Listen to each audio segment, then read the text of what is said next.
nessa tarde e noite eu queria começar com um texto que é super conhecido, e tudo que é muito conhecido é bom porque você entende melhor, reflete melhor, e é ruim às vezes porque você diz, isso aí já ouvi 1 milhão de vezes. Eu quero convidar você a se colocar em pé para fazer uma leitura comigo em Mateus capítulo 28.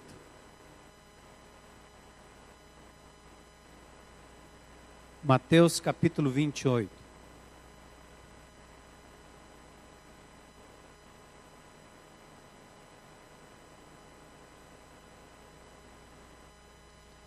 A partir do versículo 16, lendo como se fosse a primeira vez, lendo como se fosse a última vez, lendo com reverência, coração.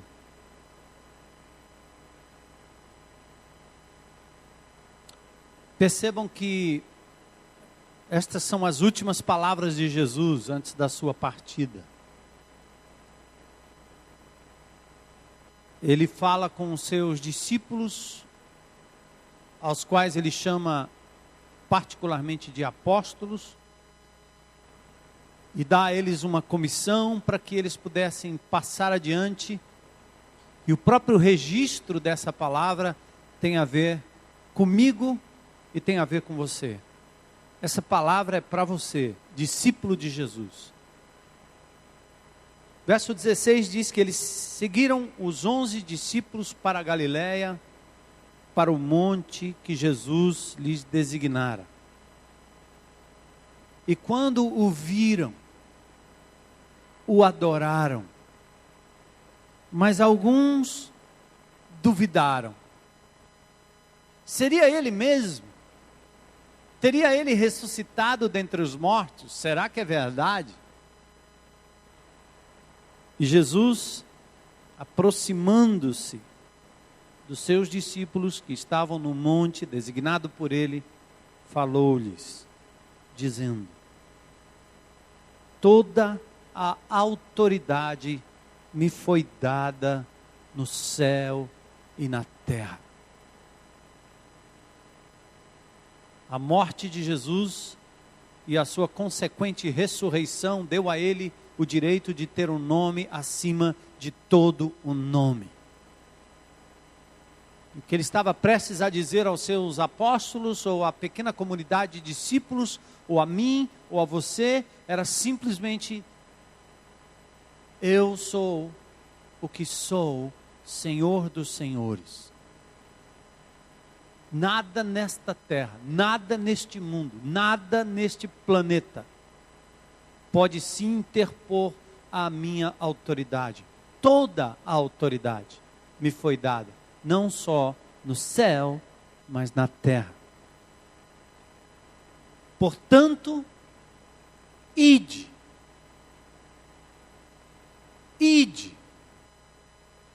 vão, saiam. E diz o texto: fazei discípulos de todas as nações. A cogitação já não é mais judaica.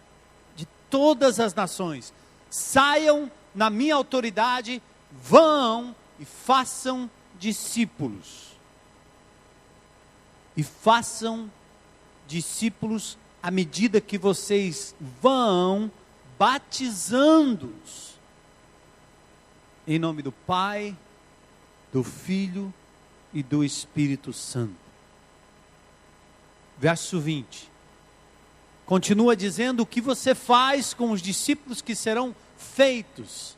Seguidores do caminho, seguidores de Jesus, seguidores do verbo da vida. Ensina-os a guardar, a obedecer todas as coisas que vos tenho ordenado. E eis que estou convosco todos os dias, até a consumação do século. Essa é a promessa que eu recebi do Senhor. Essa é a promessa que você recebeu do Senhor. Essa é a promessa que nos foi passada. Nós não temos autoridade, mas Jesus tem toda a autoridade. Quando nós falamos em nome dele, nos apresentamos em nome dele, toda a autoridade do nome dele se faz operar segundo o seu plano, projeto e vontade. E ele disse a mim e a você: vamos, temos que ir, ide, vão, façam discípulos. Vamos orar. Senhor, nesta noite, em que nós já temos adorado o teu nome, através de cânticos, de ofertas, Senhor, através da nossa presença aqui nesse lugar, queremos pedir agora que a tua palavra, teus princípios, tua vontade, teus exemplos, Senhor, sejam para nós o guia, para que saiamos daqui hoje à noite, Senhor, mais conscientes da nossa tarefa diante do Senhor dos Senhores. Temos a promessa da autoridade de Jesus e da presença de Jesus no nosso meio. O que nos impediria, Senhor, de irmos fazendo discípulo, batizando e ensinando os discípulos, Senhor? Eu te peço hoje à noite, tira, Senhor, o teu povo da paralisia espiritual, livra o teu povo, Senhor, de um evangelho para dentro, apenas para dentro de si mesmo. Faz do teu povo, Senhor, para a glória do teu nome, um povo frutífero, que não somente frutifica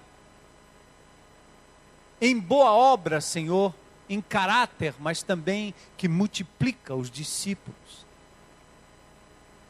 Que a minha vida, nossa vida, que a minha casa, nossa casa, que o meu espaço, nosso espaço, Senhor, seja um lugar seguro, poderoso, para a continuidade da obra que o Senhor começou a fazer e agora completa através da ação do teu Espírito em nós, até o dia em que o Senhor retornará para buscar a tua igreja gloriosa. E nós estaremos face a face contigo, Jesus, Rei dos reis e Senhor dos senhores, para mais uma vez ouvirmos a tua voz: vinde benditos, amados, para o gozo eterno do Senhor.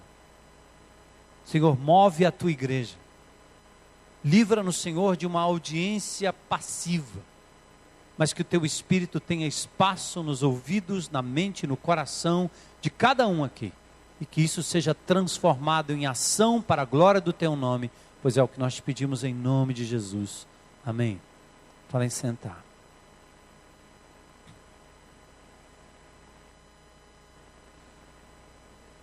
Na semana passada nós trabalhamos o texto de Lucas, no capítulo 14, falando sobre o discípulo. Não sei quantos de vocês estão lembrados.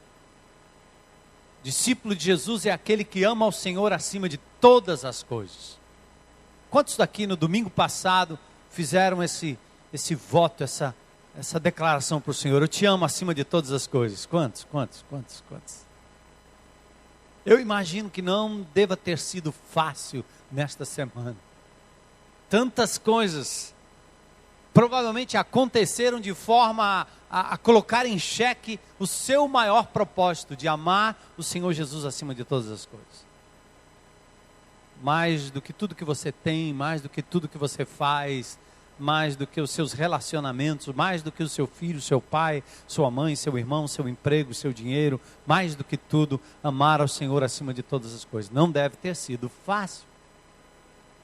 A outra coisa que se requer do discípulo é que ele negue o seu próprio eu. Você vai dizer: então Deus quer que eu anule o meu ser, que eu me anule totalmente.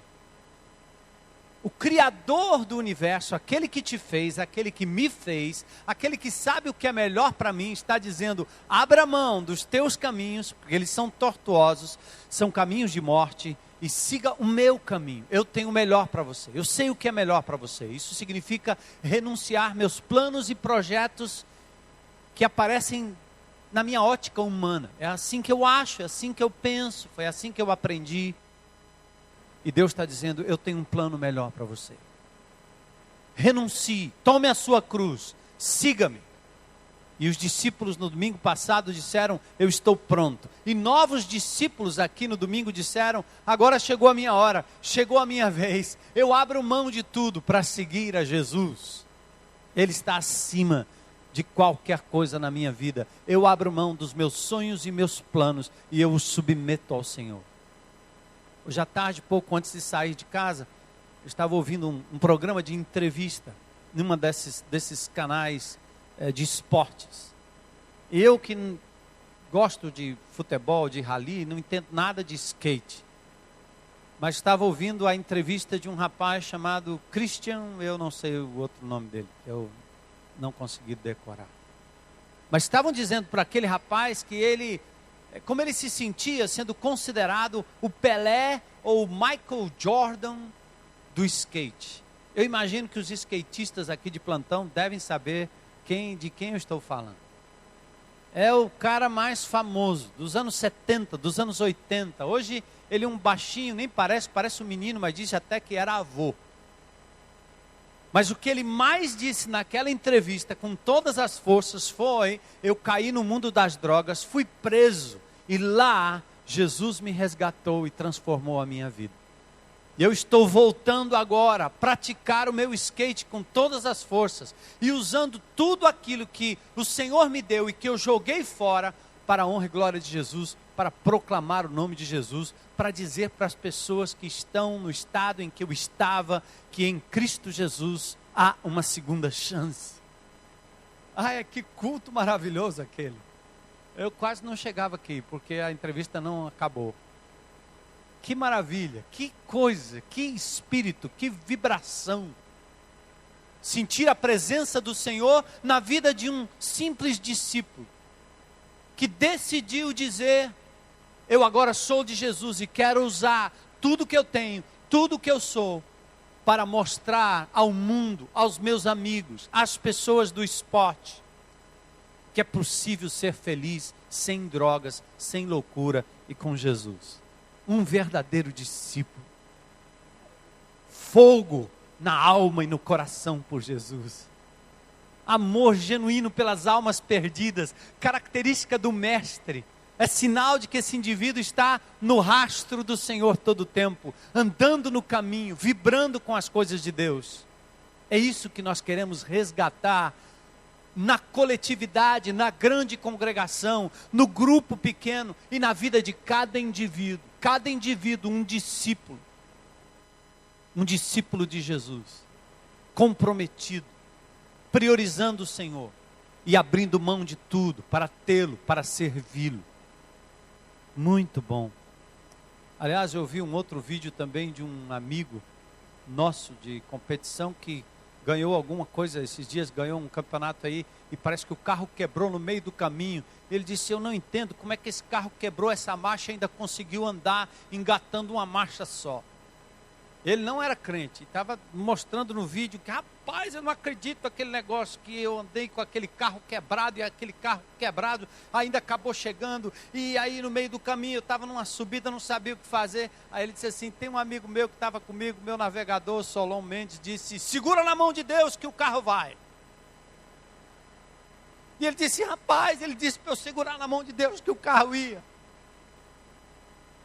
Eu comecei a olhar que diferença faz a presença de um discípulo de Jesus, apontando para os momentos mais cruciais na vida de uma pessoa, um momento comum.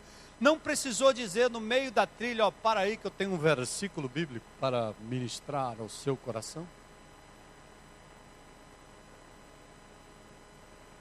É Deuteronômio 6, vivido hoje. O discípulo de Jesus está ligado todo o tempo. Ele é igreja ambulante, ele é espírito, ele é habitado pelo Espírito e está no espírito do discípulo todo o tempo, todo o tempo, todo o tempo, todo o tempo, todo o tempo. Fazendo conta, pagando conta, vivendo, amando, servindo, recebendo, dando, ajudando, brincando, pulando, todo o tempo, todo o tempo, todo o tempo, andando com Jesus. Mas hoje à noite eu quero tirar um pouco o foco do discípulo como indivíduo e mostrar a você o que o ID de Jesus significa. Aqui, se o alvo maior do ser humano é a glória de Deus, Jesus dá o exemplo, quando ele disse em João 17,4, eu te glorifiquei na terra, consumando a obra que me confiaste para fazer. Então nós vamos também glorificar a Deus, consumando, executando aquilo que Ele nos ordenou, aquilo que Ele nos deixou como mandamento. E a obra foi, e a ordem foi, façam discípulos de Jesus. O discípulo é escolhido, é convocado, ele é trazido por um chamado de Jesus. Eu não produzo discípulos, é o Espírito Santo que produz, à medida que eu testifico, amo, apresento a palavra de Deus. Através da grande comissão, nós vamos nos tornar agentes da busca e do desenvolvimento dos discípulos de Jesus, aqueles cujos nomes já estão escritos pelo Senhor. Ele sabe quem são, eu não sei, então eu saio por aí testificando do amor de Jesus, amando, exercendo misericórdia, buscando cada oportunidade para glorificar o Pai, para glorificar Jesus. Glorificar Jesus não é só ficar aqui de mãos levantadas e dizendo agora estou glorificando o Senhor. Jesus mostra em João 17 exatamente o lado prático, pragmático desta glória, que não é mera e simples meditação, não é uma respiração ofegante, nada disso. Jesus disse, eu te glorifiquei realizando a obra que o Senhor a mim determinou. O Senhor me mandou aqui com propósito, eu vim aqui não para ser servido, mas para servir e dar a minha vida em resgate por muitos. Eu vim aqui buscar e achar o que se havia perdido. E agora, como eu e você podemos entender diferente o Evangelho de uma forma diferente desta que Jesus pregou, ensinou, ordenou e praticou? Não podemos. A glória de Deus vem quando o nosso coração pulsa pela alma perdida, pelo indivíduo perdido. Quando a busca dos itens perdidos de Lucas 15 se torna uma prioridade na vida dos discípulos, na vida do grupo pequeno e na vida da igreja como um todo. Deus vai nos ensinando, vai nos edificando, vai nos purificando, vai operando milagres na nossa vida. Deus vai trabalhando com a minha vida e com a sua vida, mas Ele tem um intuito com tudo isso. É que o mundo creia, que as pessoas conheçam Jesus, que os perdidos sejam levados à salvação. Esta é a forma de glorificar a Deus. O discípulo prioriza o seu mestre, renuncia a sua identidade para estar, viver e proclamar os ensinos do seu mestre. Lucas 14, 33. Assim, pois, todo aquele que dentre vós não renuncia a tudo quanto possui, não pode ser meu discípulo. Essa foi a lição da semana passada. Agora eu quero falar um pouco do ajuntamento dos discípulos. O discípulo não é convocado para andar de forma solitária. Ele é convocado para andar numa comunidade de discípulos, para andar e fazer parte de uma coisa chamada eclesia, no Novo Testamento, congregação, igreja, ajuntamento. O discípulo não é independente, o discípulo não é dependente, ele é interdependente. Ele depende de alguém, assim como esse alguém dependerá dele. Nós fomos chamados por Deus para fazermos parte de uma comunidade de discípulos. E agora eu quero levar vocês por vários textos do Novo Testamento. Alguns estão projetados aí para pessoas que talvez não tenham a Bíblia consigo, pessoas que estão nos visitando. Se você tem a Bíblia aí, faça o seu exercício de anotação, abra rapidinho, anote o próximo texto e pronto. Exemplo de comunidade de discípulos no Novo Testamento. Por exemplo, João Batista, Moisés e Jesus cada um destes tinha uma comunidade de discípulos, mesmo que Moisés já havia morrido há tantos anos. Os guardadores da lei eram discípulos de Moisés. Por exemplo, em Marcos capítulo 2, verso 18 diz: ora, os discípulos de João e os fariseus estavam jejuando, e foram perguntar-lhe a Jesus, por que jejuam os discípulos de João e os discípulos dos fariseus, mas os teus discípulos, Jesus, não jejuam? Percebe? Temos 3 comunidades de discípulos aqui, andando para lá e para cá e se trombando no meio do pátio do templo, fora do templo, nas ruas de Jerusalém. E agora estavam checando os discípulos de Jesus, porque eles eram meio diferentes. Os discípulos dos fariseus e os discípulos de Moisés, os discípulos de João Batista, eram mais voltados para a manutenção do ritual do Velho Testamento. Numa certa instância aqui, outra reclamação com os discípulos de Jesus é que eles chegavam num canto e começavam a comer. Mas o judeu não come se não lavar as mãos. O judeu não come se os objetos, a panela, ou seja o que for, não for lavada. Além da higiene, é um ritual. Mas os discípulos de Jesus não agiam dessa forma. Em Marcos, se não me engano, no capítulo 7, tem uma contenda sobre isso. Eles reclamavam que os discípulos de Jesus faziam umas coisas estranhas, do tipo, comiam no sábado, curavam no sábado, comiam sem lavar as mãos. Então havia todo um questionamento, porque os seguidores de Jesus estavam fazendo coisas que não estavam muito de acordo com as interpretações e os ditames da lei do Velho Testamento. Então percebam, há comunidades de discípulos, seguidores fiéis de Moisés, de João Batista e de Jesus. No livro de Atos, por exemplo, a identidade comum dos discípulos fez alguns desses discípulos duvidarem da autenticidade do recém-discípulo, recém-chegado Saulo. Por exemplo, em Atos 9, 26. Dê uma olhada. Tendo Saulo chegado a Jerusalém, ele procurava juntar-se aos discípulos, mas todos o temiam, não crendo que ele fosse o quê? Discípulo. Entendem? Primeira coisa, o discípulo é chamado por Jesus, chamado para viver numa pequena comunidade ou numa grande comunidade de discípulos. Haviam os discípulos dos fariseus, os discípulos de Moisés e os discípulos de Jesus. Aqui no livro de Atos, o apóstolo Paulo, Saulo de Tarso, recém-convertido, quando ele quis se aproximar de alguns crentes, eles disseram, esse cara aí é aquele que levou um bocado de gente presa.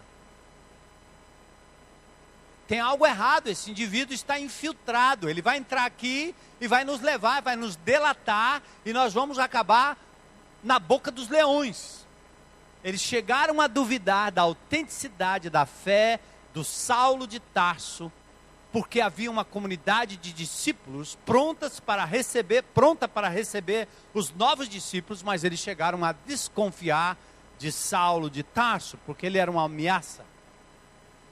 Paulo descreve uma comunidade de discípulos de Cesareia, que estava com um tal de Manasson, Cíprio, chamado discípulo antigo, Atos 21, 16. Outra vez o texto bíblico. Olha o que o texto diz. E foram também conosco alguns discípulos de Cesareia, levando consigo um certo Manasson, Cíprio, discípulo antigo, com quem nos havíamos de hospedar. Saulo é um discípulo novo, onde os discípulos mais antigos duvidaram dele.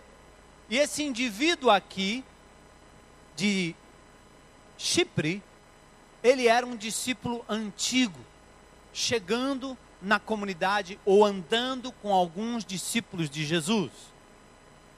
A ideia aqui, meu amado, é que nenhum discípulo vive isolado. E o nosso grande desafio para a Igreja Batista Central de Fortaleza agora, em 2009, é que cada indivíduo que frequenta esta congregação, junte-se, pertença, integre-se, ingresse, viva a maravilhosa graça de pertencer a uma comunidade de discípulos de Jesus que se reúne para compartilhar a vida de Cristo em cada um, a viver o amor de Jesus em cada um, a palavra de Deus, o crescimento em Cristo Jesus.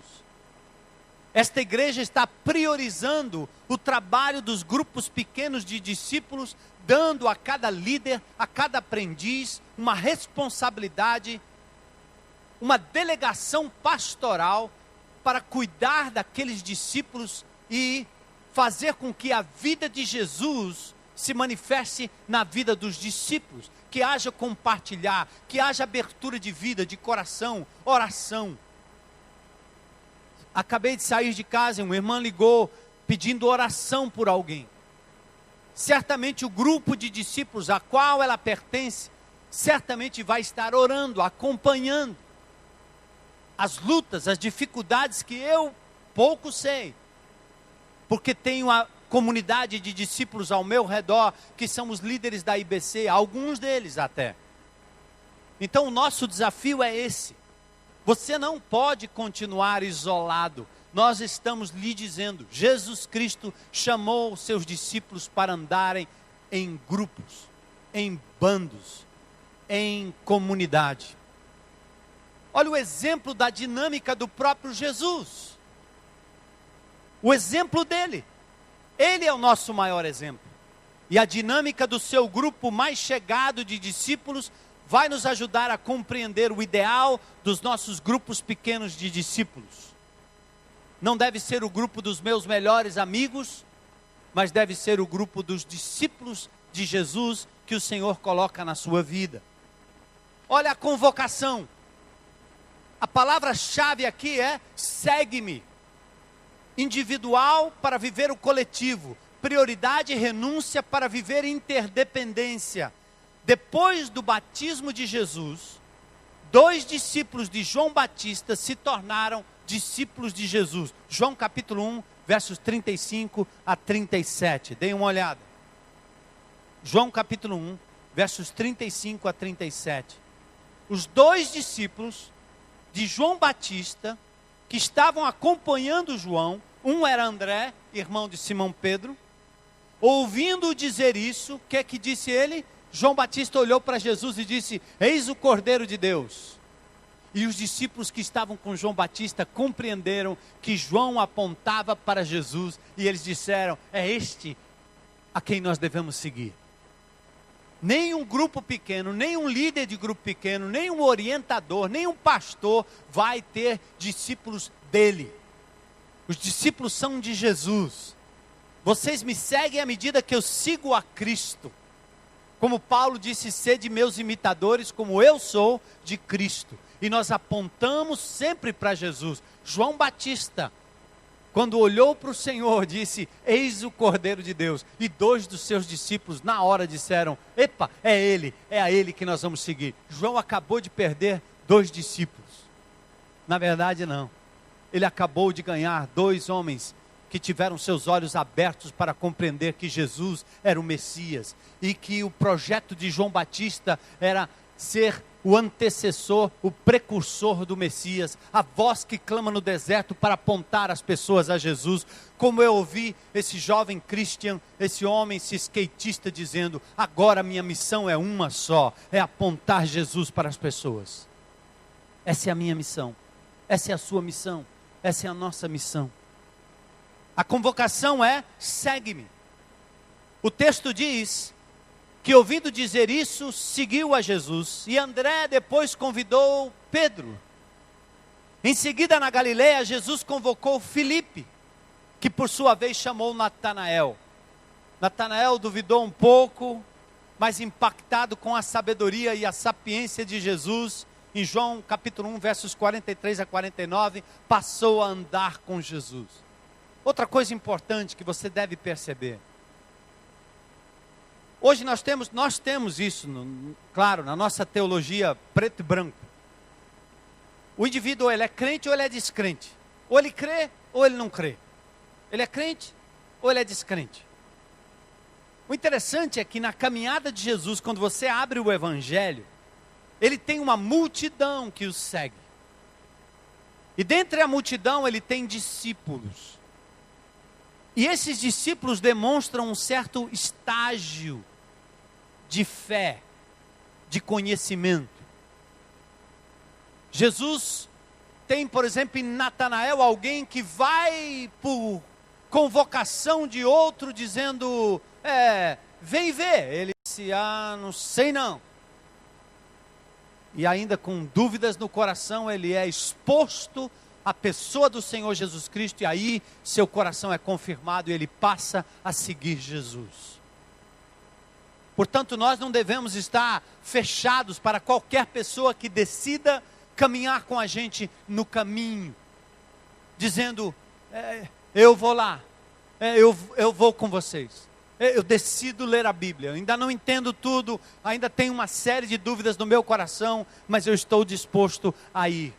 E deixa que essa pessoa venha e receba como Jesus recebeu. Mesmo as multidões famintas que procuravam em Jesus só o pão, ele não lhes negou o pão, mas deu a eles a oportunidade de compreender que ele era Deus, capaz de operar milagres e suprir as necessidades do ser humano.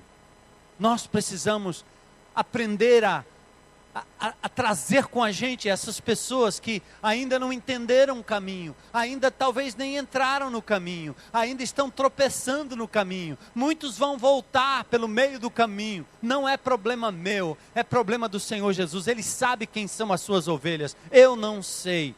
Eu só sei quando a pessoa abre a boca e diz, Jesus Cristo é o meu Senhor e o meu Salvador. E mesmo assim, Mateus no capítulo 7 diz, nem todo que me diz Senhor, Senhor entra no reino dos céus, mas aquele que faz a minha vontade. Então nem a declaração, nem o levantar de mãos define quem é quem. Mas por que não facilitar a entrada, não deixar que as pessoas venham? Se eu estou apontando para Jesus, que venham todos. Uma coisa interessante, até os fariseus que questionavam Jesus, não largavam do pé dele. Já percebeu na leitura do Novo Testamento? Até os opositores seguiam a Jesus para cima e para baixo. Ele nunca repeliu, ele repreendeu, ele checou, ele confrontou, mas ele andava seguido por uma multidão, seguido particularmente pelos seus discípulos. Agora, eu quero fazer você olhar comigo para o círculo mais íntimo de discípulos de Jesus, os 12. Deste ponto em diante, Jesus anda com os seus discípulos e particularmente com 12 homens. Mateus 10:1 diz, e chamando a si os seus 12 discípulos, deu-lhes autoridade sobre os espíritos imundos para expulsarem, para curarem toda sorte de doença e enfermidade. Mateus 11:1. Tendo acabado Jesus de dar instruções aos seus 12 discípulos, partiu dali a ensinar e a pregar nas cidades da região. Mateus 26:20, ao anoitecer, reclinou-se à mesa com os 12 discípulos.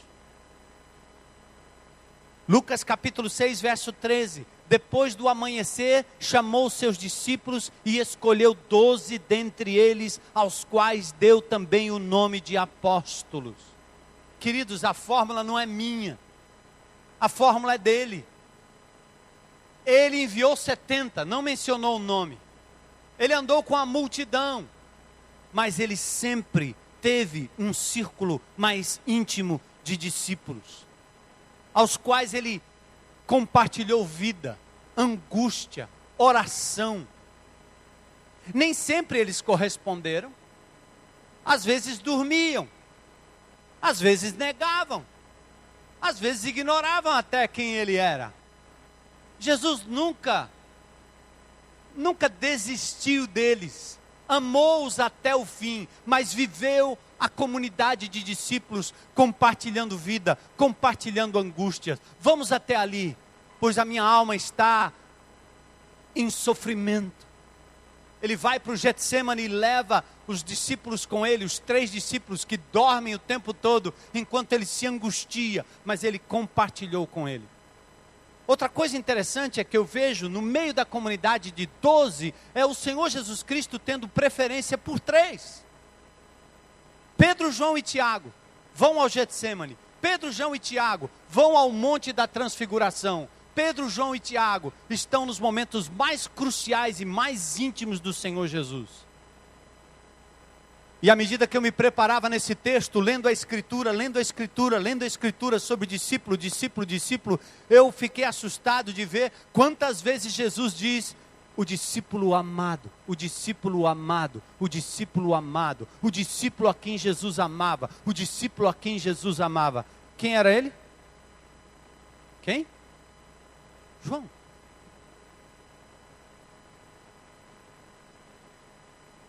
Por que ele fez isso? Eu não tenho todas as respostas. Eu só sei dizer que Jesus, como perfeito homem, foi capaz de ter um círculo de discípulos, os 12 que andaram com ele, nos quais ele investiu, aos quais ele compartilhou sua própria vida, seus ensinos, a sua intimidade, os levava para casa, estava com eles no monte, estava com eles no momento de perigo, os viu debandarem, fugirem, negarem, mas Jesus nunca abriu mão disso. E comissionou a cada um deles para dizer: do jeito que o Pai me enviou, eu estou enviando vocês. Queridos, o jornal O Povo tem nos dado uma oportunidade de escrevermos uma pequena e breve história da igreja protestante. Eu estou orando para que isso aconteça, junto com uma misturada de outras religiões, e é claro que é natural num ambiente democrático, mas eu disse: finalmente nós vamos ter alguma coisa em que a gente possa contar a verdadeira história. Todo mundo aí fora acha que o protestantismo começou com Lutero. E que nós somos uns dissidentes da igreja romana que aparecemos aí em algum lugar em 1500 e alguma coisa. E o título dessa série de livretos que eu estou fazendo com o professor Zaqueu lá de Recife, um historiador, o título deve ser assim: o protestantismo apostólico. Sabe por quê? Porque a igreja de Jesus, a igreja evangélica, a igreja bíblica começou com Jesus e os seus apóstolos. Eu poderia até dizer, como eu tenho dito em algumas instâncias, e eu disse numa das reuniões que eu tive no jornal O Povo com o Democrito e outros, a Dízia Sá que estava lá e outros, Padre Brennan e outros, eu disse: eu sou católico.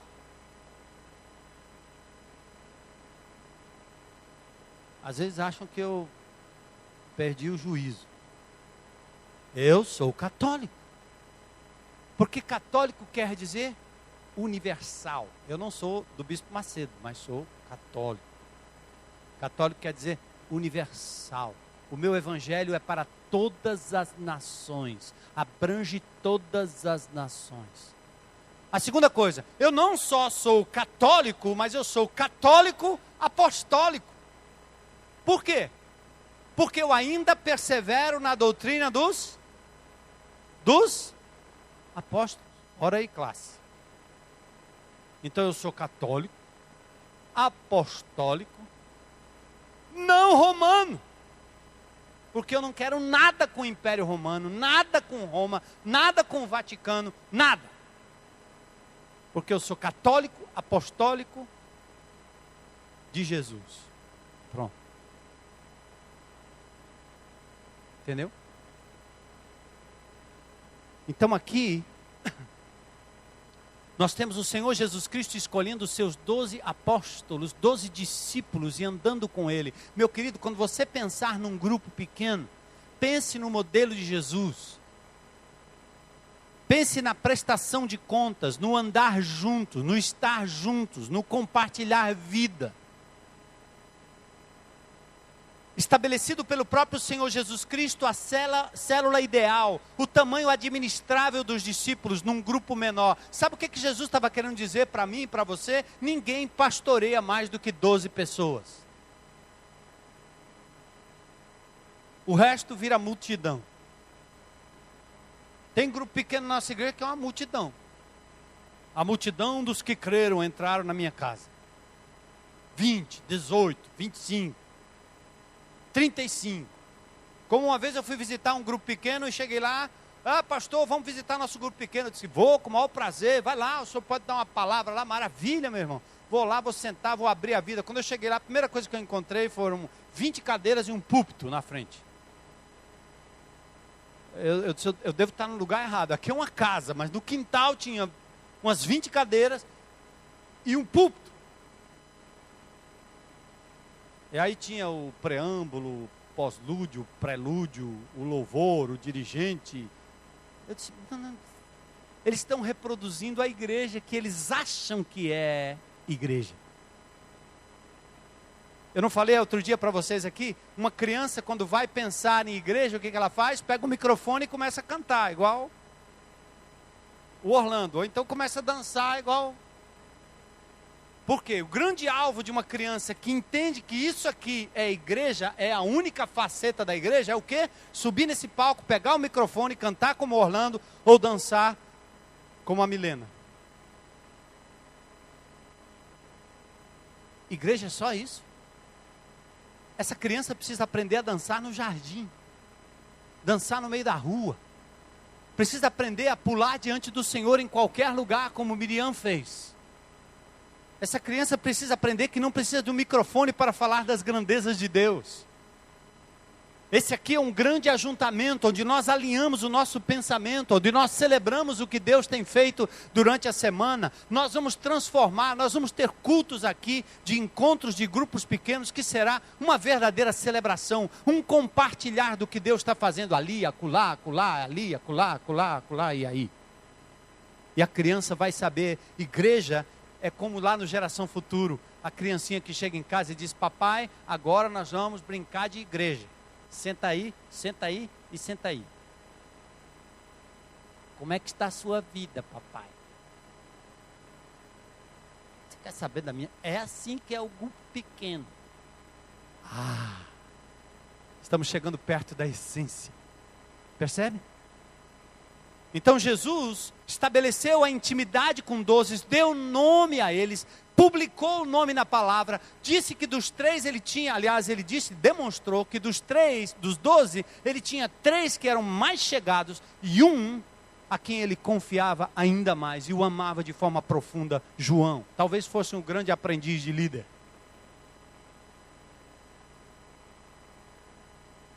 Pode ser a partir de 2 ou 3 que o Senhor está no nosso meio, mas não deve ser um tamanho tal que impeça a mutualidade, o ensino particular preciso, a mobilidade dos que vivem o Evangelho enquanto caminham.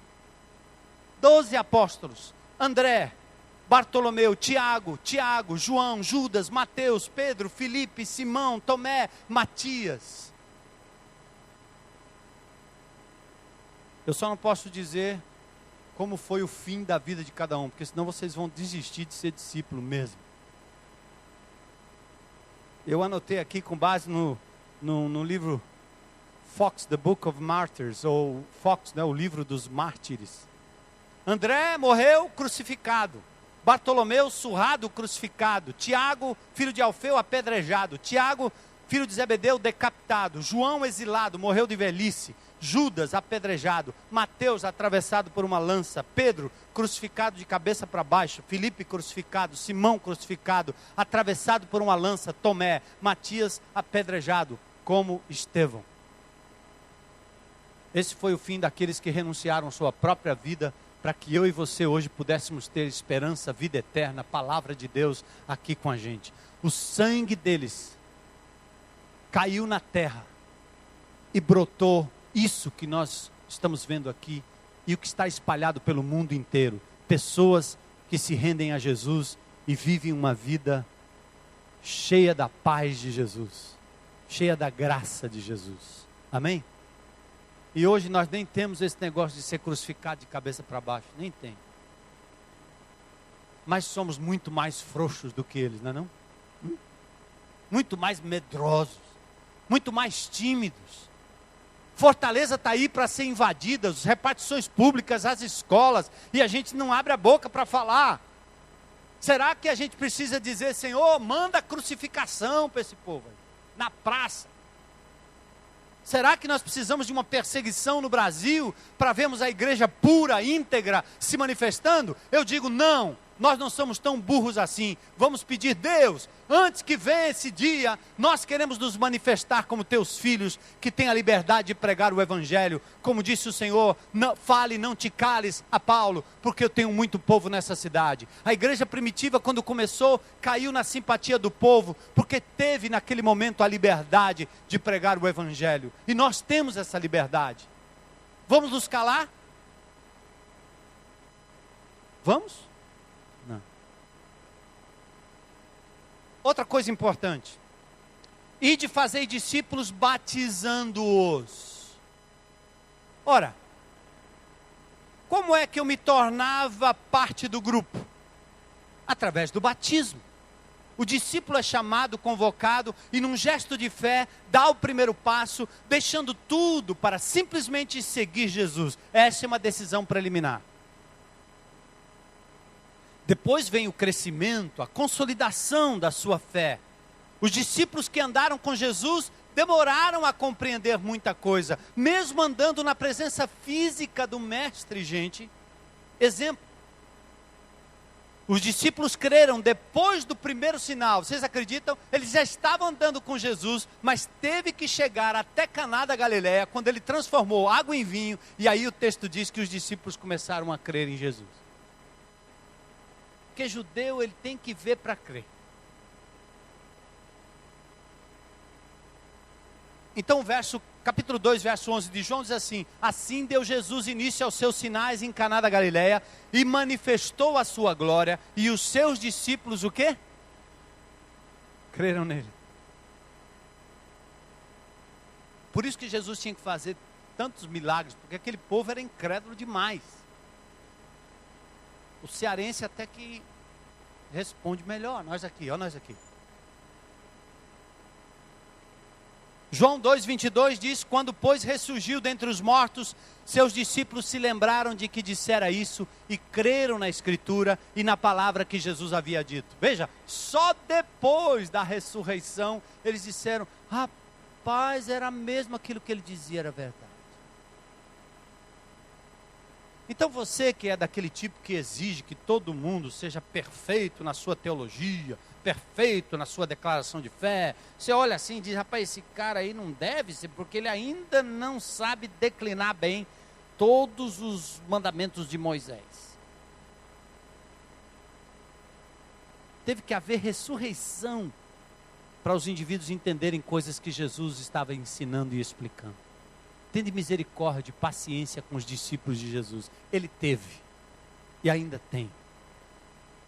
Batismo é um ritual de entrada e de identidade com a comunidade dos discípulos. Está ali a piscina, está lá o rio, está lá o mar. João Batista era João o que batizava. Batista não era o sobrenome do João. Aqui nós temos na igreja um João Batista, certo? Mas é sobrenome. João era João o que batizava. Porque João representava um grupo que vinha do deserto. João não pertencia à casta de apóstolos, ele não fazia parte da igreja de Jerusalém, do templo romano, ele não fazia parte de nada disso. João Batista era um indivíduo estranho, que se vestia de forma estranha. Ele tinha um cabelo estranho, provavelmente assim, parecido com aquele cabelo do Rafis, que há algum tempo atrás. Mas está mais calmo, né, Rafis? Olha lá. Está redondinho. Mas eu vi que foi pressão de um pessoal aí que não queria que você se parecesse com João Batista. João Batista comia uns negócios estranhos, andava no meio do nada, no deserto, pregando, e era uma mensagem confrontadora de arrependimento. Ele botava o dedo na cara do povo, e era o seguinte: João Batista saía com seus discípulos. Se você, na multidão, quisesse ser discípulo de João Batista, sabe o que você teria que fazer? Dizer, eu creio. Aí ele mergulhava você no Rio Jordão, rápido, bora. Aí você pergunta, mas era assim o batismo? Claro que era. João Batista vinha de uma comunidade essênia, provavelmente veio daquela área do deserto, onde várias comunidades, chamadas comunidades de Qumran, eu tive a oportunidade de visitar essas comunidades do deserto, bem perto de Massada. Você chega ali naquela comunidade, são as comunidades que guardavam o Velho Testamento, acreditavam no professor da justiça que viria, antecipavam a vinda do Messias, estavam completamente fora daquele sistema do templo. E sabe como que era aquela comunidade? Era uma espécie de uma vila que tinha um muro, e na entrada da vila, pasme, sabe o que tinha? Uma piscina, com escadas parecidas com essa aqui, pum, e escadas que saíam do outro lado da piscina. Sabe para que isso? Batismo. Porque todo mundo que no deserto, ou querendo ir para o deserto, se identificava com aquela mensagem, eles passariam a viver na comunidade. Agora adeririam à comunidade, ou aderiram à comunidade, mas o primeiro ritual de entrada na comunidade era o batismo. E eles tinham uma piscina na entrada, uma piscina pequena, parecendo um pequeno tanque, que tinha escadas onde as pessoas desciam, ali elas eram mergulhadas no batismo e saíam do outro lado, e agora elas podiam dizer, fui batizado, pertenço a esse grupo, creio no que esse grupo crê, agora aqui está a minha identidade pública de que eu sou um seguidor de João. Da mesma forma, quando Jesus diz que você deve ir fazer discípulos e batizá-los, ele está dizendo, o batismo é o rito de entrada. Por quê? Porque te expõe publicamente. Porque não é algo secreto. Você pode ir lá em casa, no momento que você está lendo a palavra de Deus, chegar à conclusão que Jesus Cristo é Senhor, e você diz, eu me entrego, Jesus. Quantas pessoas aqui fizeram uma decisão sozinho, num canto qualquer, sozinho? Levanta a mão, só para ver quantos tem aqui. Ó, o Zé Edson é um deles. Tem alguns aqui, né? A decisão foi feita assim, na solitude, sozinho. Aí ninguém sabe. Mas tem uma coisa que vai fervendo no coração, ele vai querer falar, não tem jeito. O dia que eu me converti, num culto de quarta-feira, eu queria sair correndo e dizer para todo mundo. Agora, quando eu me apresento a esse grupo e sou batizado como discípulo, eu estou publicamente dizendo, eu faço parte desta comunidade. É tanto que a gente usa o termo batismo para várias outras coisas, né? Quando o indivíduo, o calouro, vai entrar em qualquer outra coisa, você diz ele foi batizado. Ah, pessoal do off-road aí, né, que gosta de passeio, a gente fazia isso, ainda fazem, mas naquela época que eu fazia era nas antigas mesmo. A gente dizia assim, vamos batizar esse camarada. Aí levava numa duna, lá em cima, de noite. Aí chegava lá, o carro desaparecia na frente. Aí o camarada, ia para onde eu vou? Eu disse, lá para baixo. É? Aí sai a mulher, sai o cachorro, todo mundo sai do carro. Eu vou descer aqui. Disse, rapaz, desça aí, é o batismo, amigo. Não é não? Então tem uns batismos aí para você entrar em determinados clubes, em determinados grupos, em determinados, né? Não é isso? Não tem? Pois é, essa palavra vem exatamente disso. É o ritual de entrada, é o ritual de identificação, morte, sepultamento e ressurreição com Cristo Jesus. Este é o rito do batismo, de entrada. João capítulo 3, verso 22, eu vou pedir mais 5 minutinhos de vocês aí para a gente encerrar aqui. João se desinstala para pregar entre os judeus. João 3,22 diz, depois disso foi Jesus com seus discípulos, presta atenção aí, para a terra da Judéia, onde se demorou com eles e fazia o quê? Aí o capítulo 4, versos 1 e 2 esclarece. Quando, pois, o Senhor soube que os fariseus tinham ouvido dizer que ele, Jesus, fazia e batizava mais discípulos do que João, ainda que Jesus mesmo não batizava, mas quem batizava? Parem aí para olhar, para depois não dizer, não, mas como é que era esse negócio? Como é que é? Para aí, eu estou em uma dúvida. Por favor, olhe bem calma aí, certo? Nós não estamos lhe ajudando a curar nenhuma doença nesse momento, mas estamos lhe ajudando a curar a doença do isolacionismo, da segregação, para que você viva vida de Jesus em comunidade. E os milagres vão acontecer a partir daí. Quando, pois, Jesus soube que os fariseus tinham ouvido que ele, Jesus, batizava, Jesus fazia discípulos, e Jesus batizava os discípulos mais do que João, aí o texto explica assim, se bem que não era o Jesus que batizava, mas os discípulos. O que quer dizer?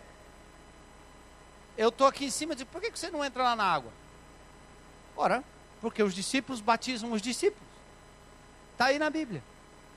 Que coisa maravilhosa você conduzir alguém a Cristo e levar essa pessoa para as águas do batismo. Que coisa bonita um pai levar uma filha às águas do batismo. Ou quem sabe uma filha levar o pai às águas do batismo. Amém? Que coisa maravilhosa. Quantos discípulos você vai batizar em 2009? Quantos você vai fazer em 2009? Discípulos que serão levados às águas, ingressarão nos grupos pequenos, ocuparão as cadeiras vazias em nome de Jesus.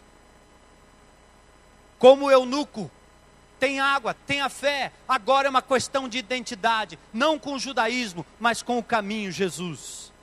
O ID é nosso, amados, é da igreja, é para os discípulos que fazem discípulos, convidam pessoas a andarem no caminho, batizam aqueles que demonstram desejo de identificar-se publicamente. O batismo é de Jesus, realizado na autoridade da Trindade Santa, porém executado pelos discípulos que fazem discípulos. Agora, qual é a essência desse chamado? Eu chamo os discípulos para quê? Marcos 3, 13 a 14 diz, depois subiu ao monte e chamou os que ele mesmo quis e vieram para junto dele. Então designou 12 para estarem com ele e para os enviar a pregar. João 18, 2 diz, ora Judas que o traía também conhecia aquele lugar, porque muitas vezes Jesus se reunira ali com seus discípulos. O chamado é para seguir Jesus, estar com Jesus, andar com Jesus. Nossos grupos pequenos precisam reforçar essa linguagem. Nós vamos ver Cristo sendo formado em cada discípulo, através dos grupos pequenos, dos líderes, dos orientadores, dos supervisores e dos pastores. Prioridade total. A dinâmica é proclamação, comunhão, ensino. O tempo que Jesus levou com seus discípulos, ele quase 3 anos. O tempo foi suficiente para que eles se tornassem reprodutores.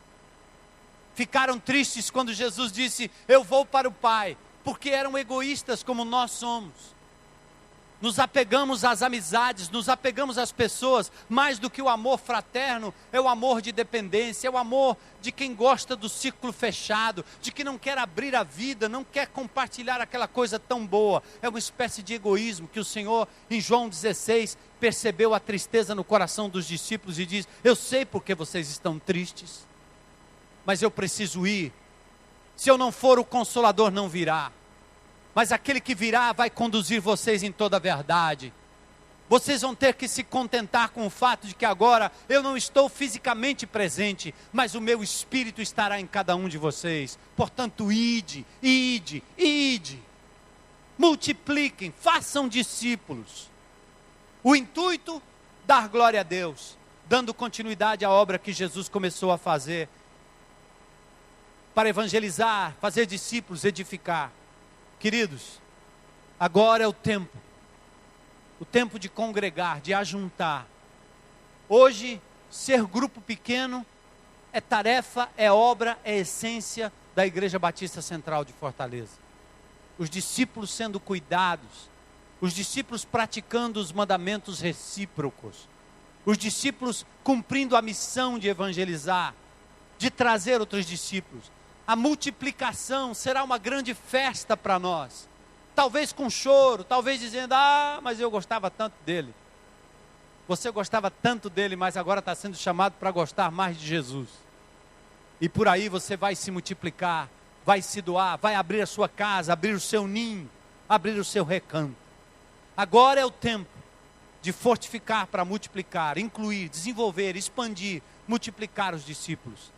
Igreja dos discípulos, um a um, de casa em casa, no ajuntamento menor e no maior, um só corpo, um só coração, uma mesma disposição mental. É assim que nós vamos invadir o império das trevas. É assim que nós vamos resgatar pessoas aqui em Fortaleza que precisam do amor de Jesus. Eu vou ler alguns versículos e vamos terminar. Atos 6:1. Ora, naqueles dias crescendo o número dos discípulos. Atos 6:2. Os 12 convocando a multidão de discípulos. Atos 6:7. E divulgava-se a palavra de Deus de sorte que se multiplicava muito o número dos discípulos em Jerusalém. E muitos sacerdotes obedeciam à fé. Aleluia. Eu estou orando para que muitos sacerdotes também obedeçam à fé. Atos 13:52. Os discípulos, porém, estavam cheios de alegria e do Espírito Santo. Glória a Deus. Queridos, essa não é uma palavra para o indivíduo, é uma palavra para a igreja como um todo. Essa é uma palavra que alinha o nosso fazer, o nosso estar, o nosso ser. Essa é uma palavra que aponta a direção para onde nós estamos caminhando, na linha e em linha com esta palavra santa e com o Senhor Jesus, nosso mestre. Cada crente um discípulo, cada discípulo um seguidor, alguém que prioriza a palavra, que prioriza o amor e que frutifica, não só no caráter, mas também fazendo discípulos para a glória de Deus. Discípulos chamados para viver grupo pequeno, viver grupo de discípulos. Dê o nome que você queira dar.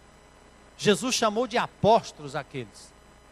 E nós estamos dizendo, é uma comunidade pequena de discípulos, é o teu canto, o teu lugar, onde a graça de Jesus vai se manifestar. Amém? Vamos curvar a cabeça em oração antes da gente sair desse lugar. Senhor, nós te rogamos em nome de Jesus, que a tua palavra que é viva, santa, pura e eficaz, hoje à noite, produza no coração do teu povo um compromisso com a igreja de Jesus, com a manifestação desta igreja nos núcleos menores, no pequeno mundo, na pequena igreja, no pequeno ajuntamento, nos grupos pequenos, para a glória do teu nome, Senhor. Peço, Pai, que esta igreja cresça para a tua glória, testemunhe do teu poder cada vez mais, seja abrigo, braços abertos, casa aberta, cadeira aberta, Senhor, livre, para atrair pessoas que tanto precisam do teu amor. Senhor, devolve a cada um de nós o fogo do primeiro amor, a paixão dos primeiros dias, Senhor, para que continuemos a levar adiante essa mensagem poderosa que o Senhor nos confiou. Louvo o teu nome, Senhor, por cada membro desta comunidade, por cada discípulo aqui, Senhor, que o Senhor continue operando poderosamente em nossas vidas, para a glória de Jesus, em nome de quem oramos e agradecemos. Amém.